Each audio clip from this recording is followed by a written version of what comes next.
Welcome to Design Diary, the podcast where you get to look inside my board game design notebook as well as what's going on inside my head. We look at a new word each day from the sense of mechanics, tone, theme, or inspiration for a full game.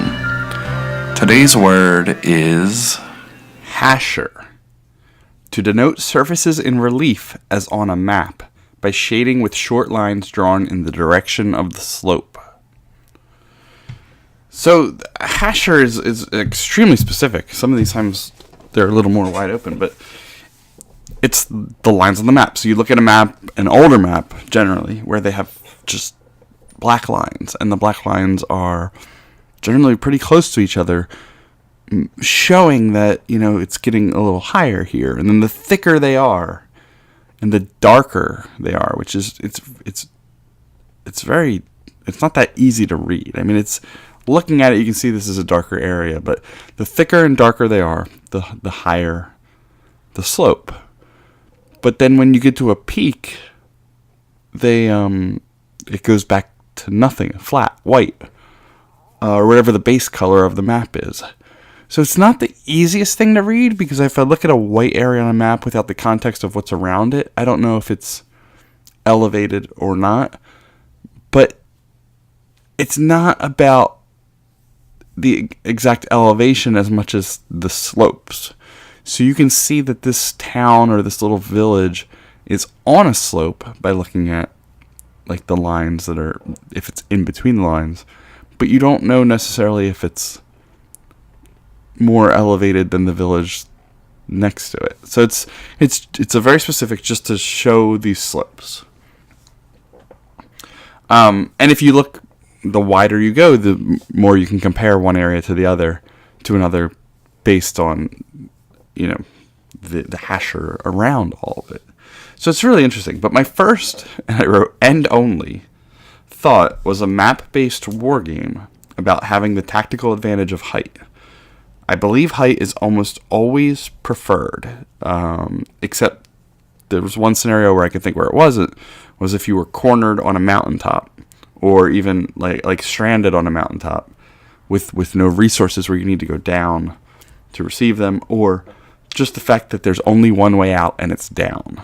You know, you can go east, west, north, or south, but you still have to go down to get out. So aside from that, we know from Star Wars Revenge of the Sith that the high ground is the better position to be in a battle.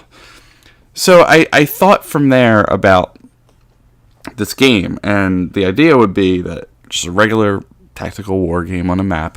The map is just straight flat, and then I thought about the whole like terraforming idea, and the idea that you could either draw them, which is tricky because then it's a one-time use of your map, or you can place them. They could be just little pieces of lines that you can place on the map around, for example, where you place your units.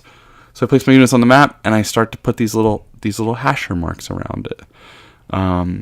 If they're thin, then I'm up maybe 1 unit. Like, they can have degrees of thickness. I'm up 1 unit of height. If I put a second one before that, now I'm up 2 units of height from whatever's below that. Or to, you know, I'm trying to show you my drawing where I'm in the circle, I put a line next to it. I'm in the center, I put a line next to it, means I'm 1 unit of height from the other side of that line. If I put another line next to that line, so I've got my circle, which is me, to the left of that is a line, to the left of that is another line. Now I'm 2 units up from there. The problem is, you really have to have a lot of these to spread out. So what I thought was you'd get a bunch of them, you'd spread them out. The map would probably have some sort of zones on them, so you can gamify all of it. But the idea was that you would place these. One of your actions could be to place these on the map, and they would denote your position, your slope position, to the other players. So now another player wants to get to you, they need to either have a reach that can, you know, shoot or whatever it is to get up to as high as you are, or they need to climb, which is now harder than if they just had to walk from left to right. So part of it would be, you know, fighting each other and whatever you do on a war map-based war game, but also trying to secure your position. And I just thought that was neat, and I thought it as just a tiny part of another game, just as I'm sure it's an impactful action, but it could be the hook of the game. It absolutely could be, but it also could just be a small part of another game where, you can build up or dig down or whatever. And there are games where you can do things like that. And I don't know it's been a long time since I played HeroScape, and I don't know how much you can mess with the terrain in that, but I know they have the exact same rules as far as the higher you are, you have an advantage, and the higher you are, the harder it is for somebody, the longer it takes somebody to climb up there, or the more actions it takes somebody to climb up there. So thinking from a theme side, I thought there's a couple things that are kind of interesting. Is one, you're making maps. Instead of playing a war game, you're creating the maps of the area, and instead of building the area, like you're not terraforming it, you're actually like documenting it. So whatever emerges from that as far as the gameplay, just a setting, is you are map makers. A second one was the limitation of tools, because now you can do that with color, you can do that with texture on Photoshop or whatever it is. So you can show like mountains going up, and it's generally by some sort of shading and shadow and the depth of it.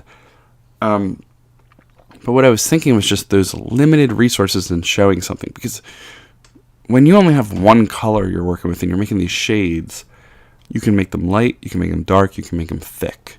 So I started to think about that from a gaming perspective of, you have the same thing. You have essentially like a pen, and you need to use that pen to accomplish a variety of things. For example, with a map, you need to show the borders, you need to show the names, you need to show the roads, but you also need to show these slopes. So in using a single tool, how much use can you get out of it? And I always think of these I'm going to say these dumb, open-ended, ambitious ideas where, I've got this tool, here's how I'm going to use it, and if I can justify it to the other players, then it's allowable. And if I can justify it to the other players, they also have the same tool, and then they can use it too. But the advantage that I have on it is that I did it first, and I had the leg up, and I've been planning on doing it that way. And building a strategy around it. Now they can adapt their strategy, but I had the I had the heads up on it. So that was another thought, because I feel like it's an outdated practice that was evolved with obviously computers and things like that. But there's some merit to it in that you're using your resources to the extent that you possibly can. You didn't just say we can't show elevation on the map.